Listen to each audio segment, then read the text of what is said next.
ताजा की। आप खबर पर बने रहिएगा, आपसे और भी अपडेट हम लेते रहेंगे। चलिए खबरों में आगे बढ़ते हैं। हरियाणा विधानसभा चुनाव की भी बात कर लेते हैं। हरियाणा में विधानसभा चुनाव की रणभेरी बज चुकी है। कद्दावर नेता चुनाव प्रचार करने में जुटे हुए हैं। आज सीएम योगी आदित्यनाथ ने चुनाव प्रचार किया। इस दौरान उन्होंने कांग्रेस पर जमकर निशाना साधा और कांग्रेस पर जात पात के नाम पर राजनीति करने का आरोप भी लगाया।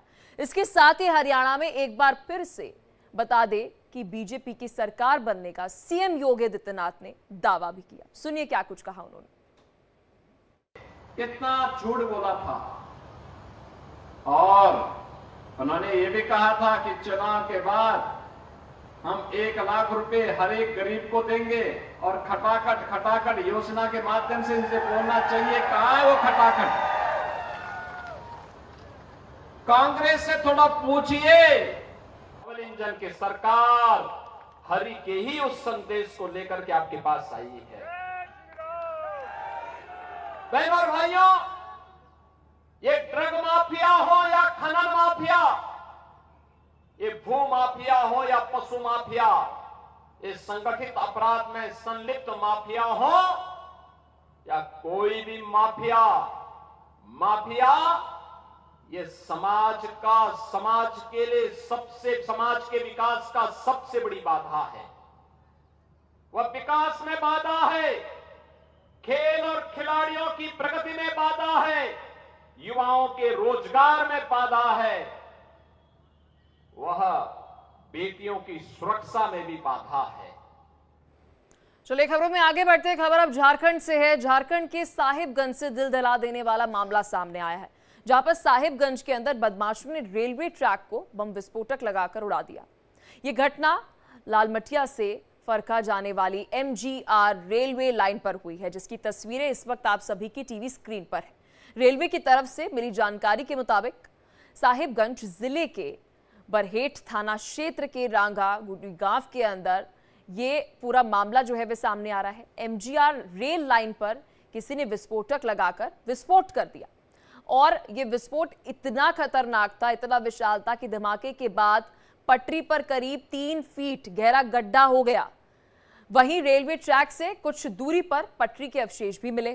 फिलहाल इसे लेकर आगे की जांच जो है वह की जा रही है। ये तस्वीर आप देख सकते हैं कि विस्फोट कितना भयावह था, कितना बड़ा था, कि आप देखिए कि कितना बड़ा खड्डा जो है वह वहां पर हो गया है।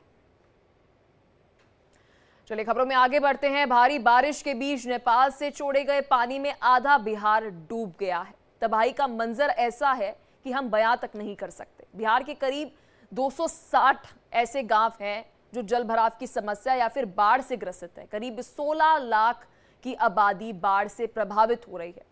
राहत और बचाव के लिए NDRF और SDRF की 2 दर्जन से ज्यादा टीमें रेस्क्यू में जुटी है, तो उधर एयरफोर्स ने भी मोर्चा संभाल रखा है। लेकिन हालात इस कदर विकराल हैं और खराब हैं कि प्रशासन की हर मदद जो है वह नाकाफी साबित हो रही है। बाढ़ जैसे मुद्दे पर भी बिहार में राजनीति शुरू हो गई है। आरोप प्रत्यारोप का दौर भी जारी है। बाढ़ को लेकर हमारी ये रिपोर्ट देखिए।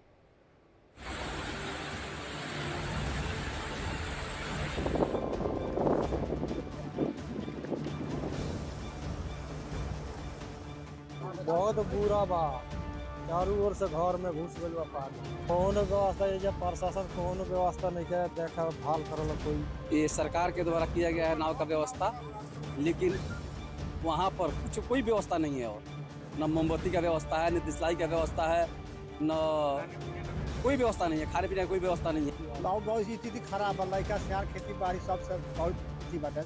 हर तरफ जल सैलाब है, बूढ़े बच्चे भूख से तड़प रहे हैं, घर मकान सब ध्वस्त हो गए, जिंदगी 4 फीट की नाव में सिमट गई। कोई सामान संभालता दिख रहा है तो कोई जिंदगी बचाने में लगा है। न खाने को भोजन और न पीने को पानी। बाढ़ के चक्रव्यूह में लोग इस कदर फंसे हैं कि तस्वीरें देखकर रूह कांप जाए। यहाँ तो सर समस्या यह है कि आप देख ही रहे हैं जो हम लोग बेहाल है, किस तरह हम लोग यहाँ पर रह रहे हैं, खाने पीने चूल्हा चौका सब कुछ को दिक्कत है। क्या समस्या है? हम सब पानी में से ऊपर होकर आए हैं, सिर्फ मेरे सबको एक पन्नी भेटे है, उसको अलावा एक मोमबत्ती नहीं दिए हैं। हम सबको खिचड़ी भी बांटते हैं, किसी को देते हैं और किसी को नहीं देते हैं, बस भगते रहते हैं। बताइए सरकार को सुविधा बताइए ना, जो है तो यहाँ पर न होगा, सुविधा है तो बताइए ना। बिहार में कुल 38 जिले हैं। पिछले 2 दिन से बिहार के आधे जिले बाढ़ का विनाश झेल रहे हैं। करीब 16 लाख की आबादी जल तांडव में फंसी नजर आ रही है। नेपाल में भारी बारिश का दंश पूरा बिहार झेल रहा है। नदी नाले उफान पर है। कोसी, गंडक और गंगा नदी की चपेट में कई गांव, शहर, कस्बे आ चुके हैं। सबसे ज्यादा प्रभावित जिले हैं पश्चिम चंपारण, अररिया, किशनगंज, गोपालगंज, शिवहर, सीतामढ़ी, सुपौल, मधेपुरा, मुजफ्फरपुर, पूर्णिया, मधुबनी, दरभंगा, सारण, सहरसा और कटिहार। 16 जिलों के 76 प्रखंड और 368 पंचायतों में बाढ़ का पानी सर्वनाश कर रहा है। दरभंगा और सुपौल में बाढ़ ने इस कदर तबाही मचाई है कि लोगों की जिंदगी बेपटरी हो गई। गांव के गांव डूब चुके हैं। घरों के अंदर पानी का कब्जा है। फसल बर्बाद हो गई। न खाने के लिए कुछ है और न ही रहने के लिए कोई जगह है। हम लोग जो देख रहे हैं कि बार बार मौसम जो जैसे गड़बड़ होता है, बारिश का समय आता है, तो ये तो अभी समझिए कि एकाएक बैरेज टूटने वाला था, जिसके वजह से ये परेशानी हो गया। लेकिन हम लोग के साथ बार बार ऐसा होता रहता है। ये समस्या मुख्यालय, बाजार और मुख्यालय से पूरी तरह से संपर्क कट चुका है। स्थिति ऐसी है कि सैकड़ों घरों के हजारों लोग परेशान हैं इसमें। दूसरी बात है कि यहाँ स्कूल है, बच्चे को पठन पाठन में भी काफ़ी दिक्कत है। तो ये जो है, हम अपने बिहार के माननीय मुख्यमंत्री जी से कहना चाहूँगा कि ऐसी स्थिति पे ध्यान देना चाहिए, क्योंकि परेशानी यहाँ बराबर होते रहता है। सरकार राहत के तमाम दावे कर रही है। एनडीआरएफ, एसडीआरएफ की 16 टीमें प्रभावित जिलों में लगी हैं। 90 इंजीनियर भी डटे हैं। प्रशासन के अधिकारी और मंत्री भी लोगों को राहत पहुंचाने का दावा कर रहे हैं, लेकिन जमीन पर हालात कुछ अलग ही नजर आ रहे हैं। जहां तक नजर जाती है, बर्बादी ही नजर आ रही है।